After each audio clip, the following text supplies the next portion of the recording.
नमस्कार सभी पेंशन धारकों का एक बार फिर से स्वागत है। दोस्तों, इस वक्त की ईपीएस 95 मिनिमम पेंशन को लेकर हम सभी के लिए नया अपडेट सामने आया है। अब सुप्रीम कोर्ट दिलवाएगा पेंशन धारकों को पेंशन। तो आखिरकार ईपीएस 95 मिनिमम पेंशन को लेकर सुप्रीम कोर्ट पेंशन धारकों को पेंशन कैसे दिलवाने वाला है, इसके बारे में दोस्तों आज की इस वीडियो के अंदर बात करेंगे। वहीं ईपीएस 95 पेंशन धारकों ने यहाँ पर बड़ा फैसला लिया है। 7,500 प्लस डीए की पेंशन पर दोस्तों आप सभी के लिए बड़ी खबर आई है। तो आखिरकार क्या फैसला लिया गया है, क्या 7,500 प्लस डीए की पेंशन को लेकर ईपीएस 95 पेंशन धारकों के लिए बड़ी खबर आ रही है, इसके बारे में आज की इस वीडियो के अंदर बात करेंगे। वहीं दोस्तों न्याय की मांग है, ईपीएस 95 न्यूनतम पेंशन 7,500 रुपए दान नहीं है, ईपीएस 95 पेंशन धारकों का हक है। दोस्तों इसको लेकर आप सभी के लिए बड़ी खबर आई, तो इसके बारे में भी आज की इस वीडियो के अंदर बात करेंगे।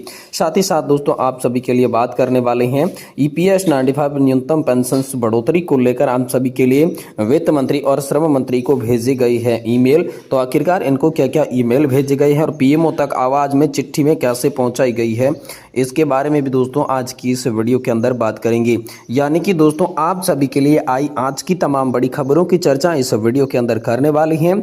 इसीलिए आप सभी पेंशन धारकों से निवेदन करते हैं कि दोस्तों आज की इस वीडियो को आप लास्ट तक देखिएगा। साथ ही अगर हमारे चैनल पर नए हैं तो दोस्तों चैनल को भी सब्सक्राइब जरूर कर लीजिएगा। तो चलिए दोस्तों बिना किसी देरी के आज की इस वीडियो की शुरुआत करते हैं और आप सभी को तमाम बड़ी खबरें सही सटीक और तथ्यों पर आधारित दे देते हैं। जी हाँ दोस्तों, पहली बड़ी खबर की बात करें तो ईपीएस 95 मिनिमम पेंशन को लेकर आप सभी के लिए नया अपडेट आया है। अब सुप्रीम कोर्ट दिलवाएगा पेंशन धारकों की पेंशन। जी हाँ दोस्तों, इसको लेकर बड़ी अपडेट आई है। कर्मचारी पेंशन योजना 1995 के तहत आने वाले सेवानिवृत्त भारतीय खाद्य निगम कर्मचारियों ने अपनी मांगों को लेकर एक बार फिर से सुप्रीम कोर्ट का दरवाजा खटखटाया है। इस संदर्भ में कर्मचारी कल्याण संघ ने हाल ही में एक पत्र भेजकर माननीय चीफ जस्टिस के साथ समक्ष अपनी पीड़ा जाहिर की है।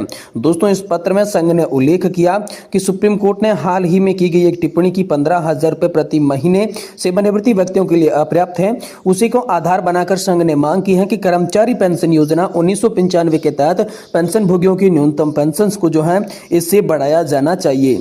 तो चलिए आप सभी कर्मचारी पेंशन योजना 1995 न्यूनतम पेंशन पर नई अपडेट क्या आई है, अधिक जानकारी इसके बारे में जानते हैं। वर्तमान में कई पेंशन भोगी केवल 1,000 रुपए से 3,000 रुपए मासिक पेंशन प्राप्त कर रहे हैं, जो कि जीवन यापन के लिए बहुत ही कम है। लेकिन दोस्तों इस बातों पर जोर दिया जाए तो इतनी कम पेंशन में उनका गुजारा संभव नहीं है, ना ही वह महंगे मुकदमे का खर्चा उठा पाने में सक्षम है। इस संबंध में संघ ने भारत सरकार से आग्रह किया कि वह पेंशन भोगियों की महत्वपूर्ण मांग और पेंशन की राशि बढ़ाने के लिए आवश्यक कदम जरूर उठाएं। संघ ने इस मुद्दे पर तत्काल एक्शन की मांग करते हुए कहा कि मृत पेंशन भोगी अपने शेष जिंदगी में सम्मानपूर्ण जीवन बिताना चाहता है। ये मामला न केवल पेंशन भोगी के लिए है बल्कि समाज के लिए एक महत्वपूर्ण चुनौती प्रस्तुत करता है। इसके समाधान के लिए सरकार को तत्परता दिखानी चाहिए और दोस्तों न्याय पेंशन धारकों के साथ करना चाहिए। साथ ही साथ दोस्तों आप सभी के लिए अगली बड़ी खबर की बात करें तो न्याय की मांग ईपीएस 95 न्यूनतम पेंशन 7,500 रुपए किया जाए, ये ध्यान नहीं है। इसको लेकर दोस्तों ईपीएस पेंशनरों के लिए बड़ी रिपोर्ट निकलकर सामने आई है। जहां दोस्तों पेंशन भोगी सही तर्क देते हैं जिसमें विशाल धन में उत्पत्ति ब्याज उनसे उचित पेंशन प्रदान करने के लिए प्राप्ति से अधिक है। वे केवल धन का उचित हिस्सा मांग रहे हैं जिससे उन्होंने बनाने में मदद की है। दोस्तों कर्मचारी पेंशन योजना 1995 के तहत न्यूनतम पेंशन 7,500 रुपए करने की मांग की जा रही है। न्यूनतम पेंशन 1,000 रुपए पेंशन अब स्वीकार नहीं की जा सकती, ये कष्टदायी पेंशन हो रही है। पेंशनर्स शशि नायर ने एक पोस्ट साझा किया जिसमें पेंशन भोगियों की पीड़ों को बयां किया गया। जी हां दोस्तों, पेंशनर्स ने लिखा कि कर्मचारी पेंशन योजना यानी कि ईपीएस 95 न्यूनतम पेंशन को बढ़ाकर 7,500 रुपए प्रति माह करने की मांग चल रही है। केवल वित्तीय राहत की यहाँ पर गुजार नहीं है, ये न्याय और निजी क्षेत्र के कर्मचारियों को मान्यता देने हुए और हमारे देश की रीढ़ की हड्डी है। ये पेंशन भोगी जिनमें कई अपने जीवन यापन में दशक बाद के विकास और समृद्धि के लिए समर्पित कर दिए हैं, वे किसी तरह की मदद नहीं मांग रहे हैं, वे बस अपनी मेहनत की कमाई का सम्मानजनक रिटर्न्स चाहते हैं। तो 7,500 न्यूनतम पेंशन की जरूरत को लेकर बड़ी खबर आई है। वर्तमान में ईपीएस 95 पेंशन योजना के तहत न्यूनतम पेंशन एक मामूली राशि है जो कि सेवानिवृत्ति लोगों के लिए बुनियादी जरूरतों को पूरा करने में मुश्किल होती है। बढ़ती हुई महंगाई और जीवन यापन की लागत के साथ ये राशि एक सभ्य जीवन स्तर समर्थक के लिए अपर्याप्त है। पेंशन भोगियों की पेंशन बढ़ाकर 7,500 रुपए प्रति माह करने की वकालत कर रही है। यह आंकड़ा आज की आर्थिक स्थिति में बुजुर्गों की वित्तीय आवश्यकताओं के लिए यथार्थवादी आंकड़ा दर्शाता है। इस मांग पर सबसे मनमोहक पहलू यह है कि पेंशनभोगी दान नहीं मांग रहे हैं। जिस कोष में ये पेंशन ली जाती है वह उन्हें स्वयं योगदान करके वित्त पोषित करते हैं, जो कि वर्षों से सेवा के दौरान जमा किया जाता है। कर्मचारी भविष्य निधि संगठन द्वारा प्रबंधित ये योजना करोड़ों रुपए के बराबर है। पेंशनभोगी सही तर्क देते हैं कि इस विशाल धन में उत्पन्न ब्याज उन्हें उचित पेंशन प्रदान के लिए पर्याप्त से अधिक है। वे केवल उसी धन का उचित हिस्सा मांग रहे हैं जिनमें उन्होंने बनाने में मदद की। वहीं राष्ट्र की अर्थव्यवस्था में गुमनाम नायक को लेकर भी बड़ी खबर आई है। निजी क्षेत्र के कर्मचारी हमेशा से भारत की आर्थिक कहानी में गुमनाम नायक रहते हैं। उन्होंने उद्योग में विकास में बढ़ावा दिया, नवाचार को बढ़ावा दिया और राष्ट्र की जीडीपी में बहुत ही बड़ा योगदान दिया।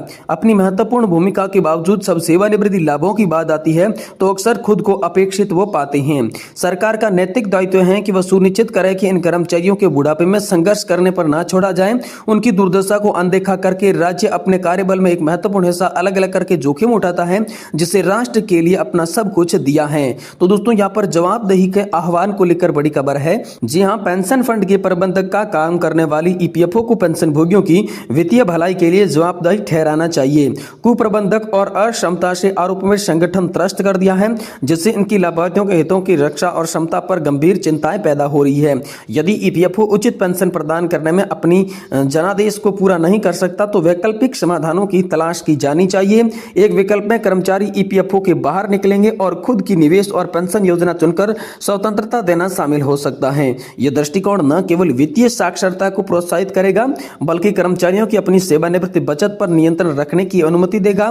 कई निजी क्षेत्र के विकल्प पारंपरिक पेंशन योजना की तुलना में बेहतर रिटर्न्स और अधिक लचीली शर्तें प्रदान करते हैं, जिससे संभावित रूप से सेवानिवृत्ति में अधिक वित्तीय सुरक्षा मिलती है।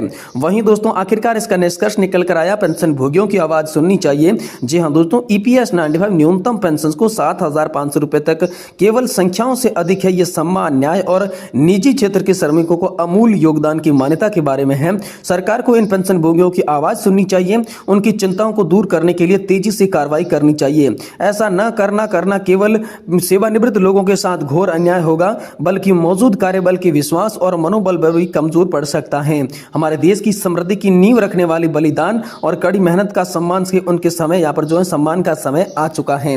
वहीं दोस्तों आप सभी के लिए अगली बड़ी खबर की बात करें तो ईपीएस 95 न्यूनतम पेंशन 7,500 प्लस डीए करने को लेकर पेंशन भोगियों ने उठाया बड़ा कदम, पेंशन भोगियों ने लिया बड़ा फैसला।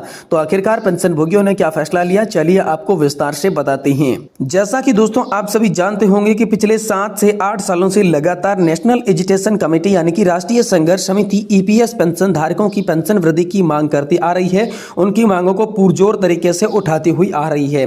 इसी को लेकर दोस्तों आप सभी के लिए नेशनल एजुटेशन कमेटी के मुख्य कमांडर अशोक जिरावत ने सभी पेंशन धारकों से राय मांगी थी, जिसमें सभी पेंशन धारकों ने यहाँ पर जो है सरकार से अपनी मांगे मंजूर करवाने के लिए धरना प्रदर्शन और आंदोलन करने की बात कही है। जी हाँ दोस्तों, आप सभी के लिए यहाँ पर जो है यहाँ पर ईपीएफओ की होने वाली बैठक पर नजर टिकी हुई है। अगर ईपीएफओ की होने वाली बैठक के अंदर पेंशन धारकों के लिए कोई बड़ी खबर नहीं आती है तो पेंशन धारक आने वाले समय में दिल्ली के अंदर धरना प्रदर्शन करने वाले हैं। दिल्ली के जंतर मंतर पर दोस्तों यहाँ पर जो है अनशन धरना प्रदर्शन चालू रहेगा। वहीं दिल्ली के रामलीला मैदान में लाखों पेंशन भोगी एक बार फिर से जुटेंगे। अन्ना हजारे के आंदोलन के बाद इतना बड़ा जुलूस एक बार फिर से जुटने जा रहा है, जो कि पेंशन भोगियों का है, कर्मचारियों का है। वे अपनी मांगों को लेकर दिल्ली के अंदर आवाज उठाएंगे और संसद मार्च का भी ऐलान दोस्तों नेशनल एजुटेशन कमेटी ने कर दिया है। तो ये बड़ी खबर हाल फिलहाल में आप सभी पेंशन धारकों के लिए निकल कर सामने आ रही है।